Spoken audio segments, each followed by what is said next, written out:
The reason I live in Vancouver. The reason I live in Vancouver Trails are awesome. There's so many trails you can bike. Vancouver's the best kept secret. My family loves Vancouver. Moved to It's a great place to raise a family. What I like There's about so much. My family Vancouver's loves an awesome Vancouver. city because my family I loves love Vancouver Vancouver. because It's home for me.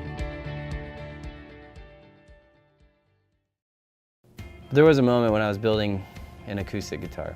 It was a long time ago when I was so focused on each individual little piece that I didn't see the overall picture until it was almost completed.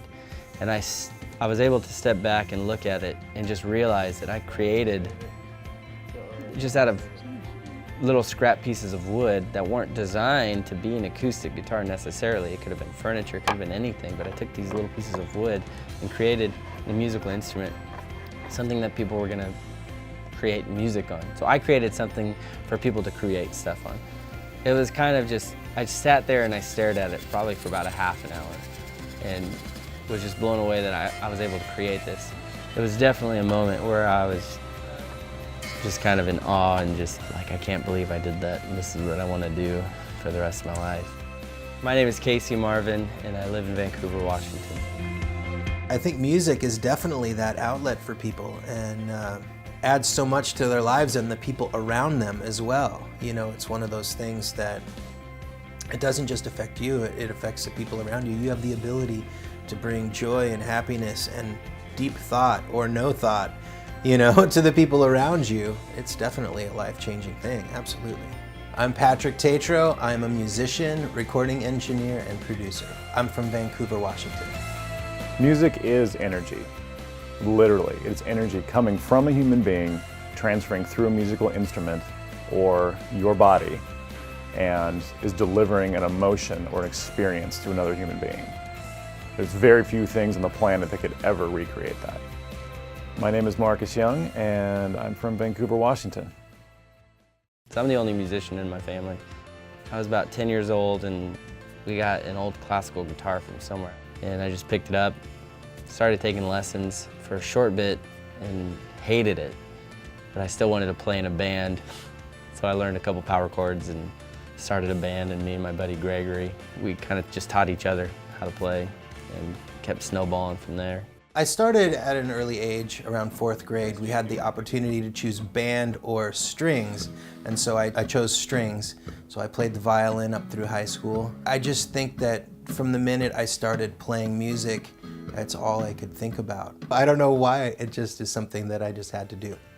I started an appreciation for music pretty much when I was born. My mom was a singer-songwriter. My dad always ran sound on the tech end side of things.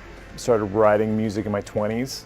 So back in the 60s, my grandfather owned a music shop and was actually the Southwest Washington's first Fender guitar dealer. It was always fun going in there when I was a kid and seeing the walls full of instruments and watching him repair instruments. Grandma would do music lessons. It was really fun knowing that he provided that for the community.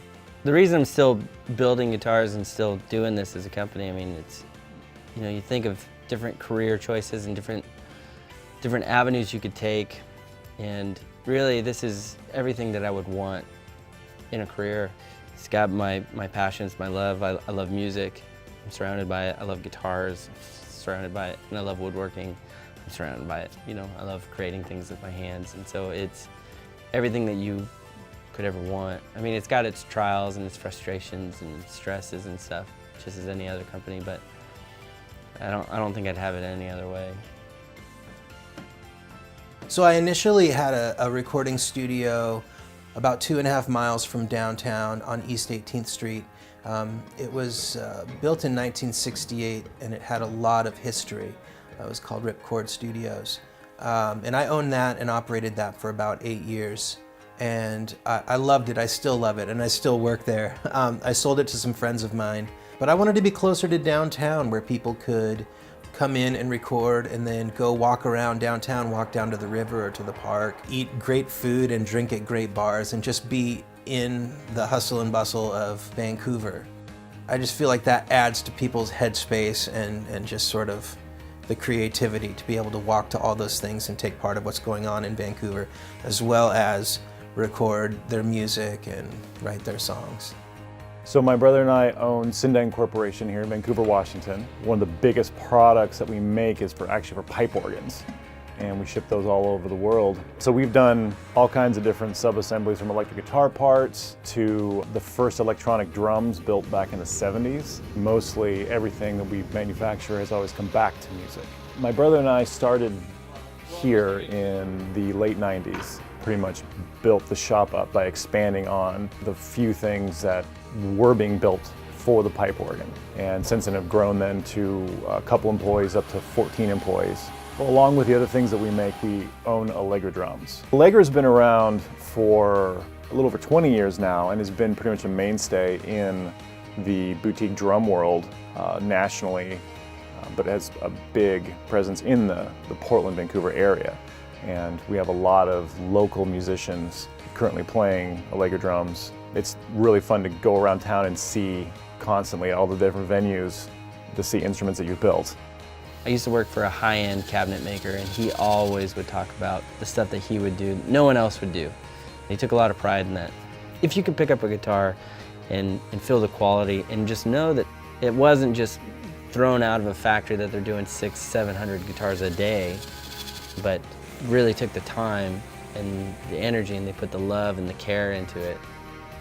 It becomes something different. It's no longer just an item, but it becomes an extension of you, and you can really bond with it. And you have that emotional attachment. And I think it's really important to be able to support smaller companies and smaller businesses and local businesses so that our community can continue to grow and become stronger and to really impact the world in a way that needs to be impacted. I went out to Nashville because it's a hotbed for music. There's a lot of really great things going on. So I opened a studio out there, worked with some great bands. But yeah, I ended up realizing that I missed home, and I wanted to continue to be working here in Vancouver, Portland area. After about 1.5 years, I decided to pack things up and come home and make a big push here for the community that I live in and that I love.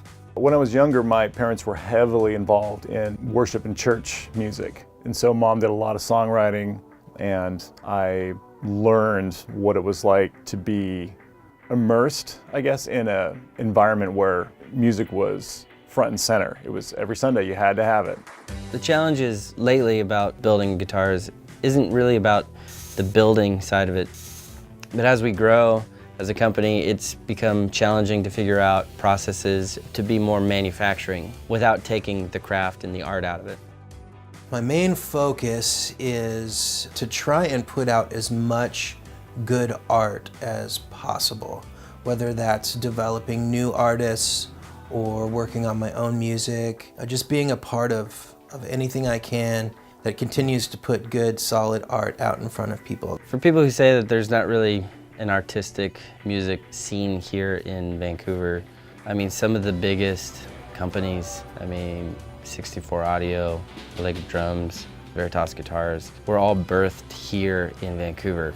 There's a lot of amazing music, great studios, great musicians, all coming out of Vancouver.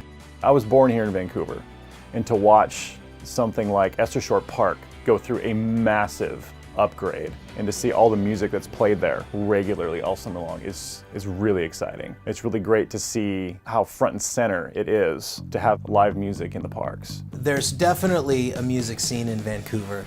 There are a lot of bands, and actually a lot of people are moving to Vancouver because of the friendly atmosphere and all the things that are happening. There are a few music venues around town. You can catch music at Lewitt and Brick House and Billy Blues. There's music everywhere, yeah, and it's gonna get bigger and better. There's a lot of great studio work being done in Vancouver. There's a lot of great places to get tracks done. There's a lot of great musicians to work with, a lot of great engineers to work with. I really do see growth in live music venues coming to Vancouver. It's definitely important for people to come out and support the arts. Musicians and artists, the deck is stacked against them from the get-go, so every little bit you can do helps, and just seeing a friendly face out in the crowd and knowing that they're there and appreciating what you do goes a really long way. I would say in the last 5 years that it's really started to take off and become something that people are starting to recognize Vancouver as a destination place for a lot of things music related. And I think in the next 5 years to come, it's going to be even more so. And I think we're just going to keep drawing a lot of music related things to Vancouver, which is really exciting.